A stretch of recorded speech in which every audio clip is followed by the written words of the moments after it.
Should I give up or fight for my marriage?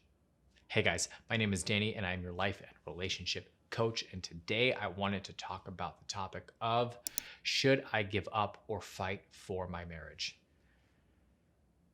This is a loaded question. This is something that is incredibly difficult to approach. However, it is something that we actually see all the time. This is not something that you are going through alone. Let me reassure you on that. But at the end of the day, your situation will be different than other people's situation. So I am not here to tell you whether you should stay or whether you should go. That decision is up to you. But I am here to help you to dive in and try to understand what happened in your relationship that will hopefully get you to a place where you can answer that question for yourself. That is my goal here. First and foremost, you have to commit to the process. If you are not willing to commit to this process, then I think you already have your answer. But seeing as you are watching this video, my assumption is that you are probably wanting to fight for your marriage. I don't want to lie to you guys and say that this is going to be an overnight solution or something that will be fixed in a week's time. This is something that is going to take time. It is a process. And I've said this many times before, particularly in situations like this. This is a marathon, not a sprint. So if you are willing to commit, if you are willing to be patient, motivated, and persevere, then I will guarantee you that you can make this work if you are willing to fight. But again, this is your choice. So without further ado, let's get right into the suggestions. The first suggestion that I have for you is self-reflection, self-awareness. This is so important. It is crucial in you being able to break down the situation and fully understand what has happened in your relationship.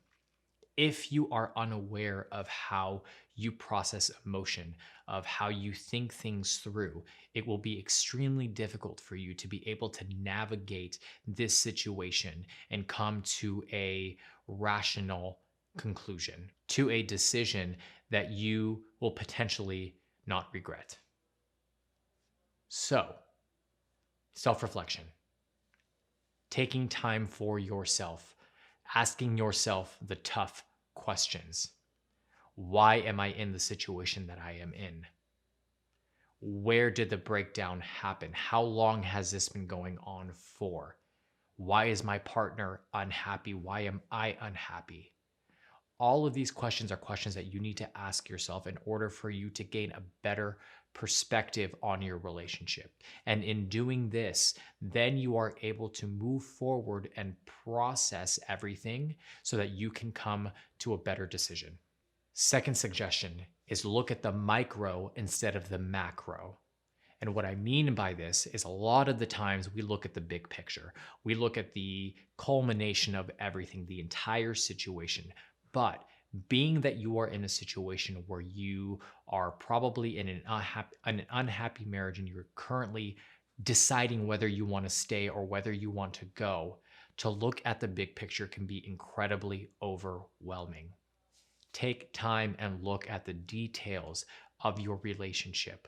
What are the things that could have affected your relationship and are currently affecting your relationship to make you feel that way? So is it that there is a lack of intimacy? Is it that there is a breakdown of communication?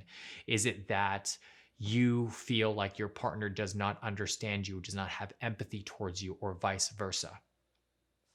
In doing that, you are able to take small bites of a larger piece, and that will be less overwhelming and will actually allow you to process the situation much better.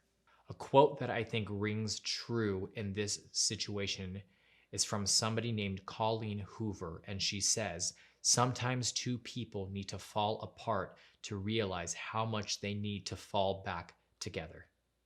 Number 3, no regrets. This is the biggest one, and this is the one that we see the most often where people make a decision and they say, you know what, I don't want to be in this relationship anymore. And they make that decision because of their heightened state of emotion, because of the frustrations that they are feeling, and they are looking for a way out. They are looking at their short-term goals as opposed to the long term.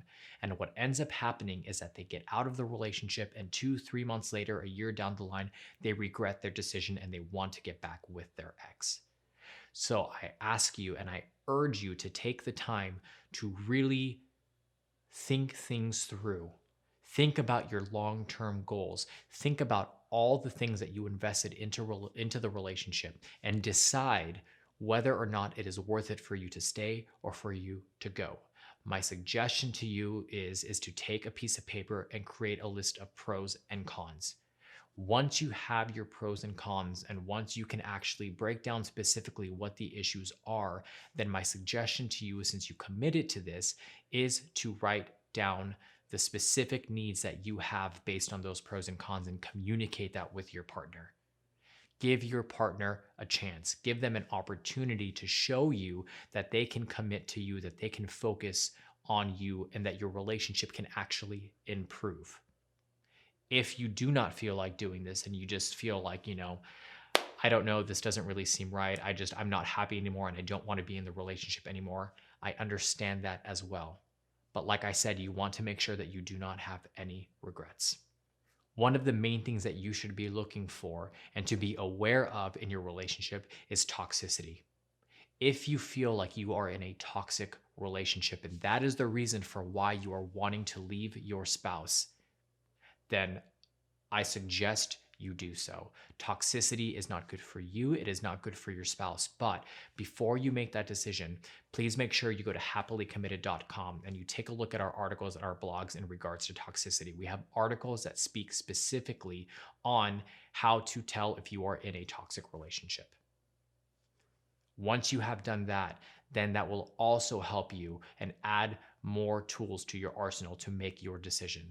Like I said, I'm not here to make the decision for you, but I hope that these suggestions get you on the path to start really understanding, processing, and dissecting your situation to make the right decision. If you struggle with self-awareness, and if you struggle with not necessarily knowing whether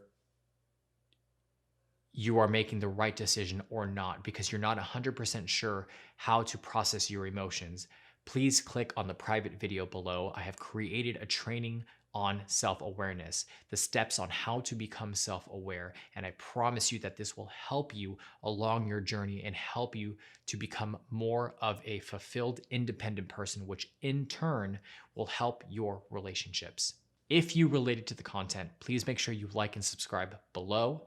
I would love to hear from you guys. I would love to hear your own personal experiences. If you relate to this, if you don't relate to this, if you have any questions at all, please make sure you're putting your comments in the comment box below. Also, if you feel like you need to dive in a little bit deeper, or you're not 100% clear on all of the information, please visit us at happilycommitted.com, where we have a slew of different articles and blogs on this topic and many other topics that are related to this subject. You can also book a personal coaching session with either myself or any of the amazing coaches that we have here on the team. Again, my name is Danny, and I am your life and relationship coach. I hope you guys are staying happy and healthy, and I hope to see you guys soon.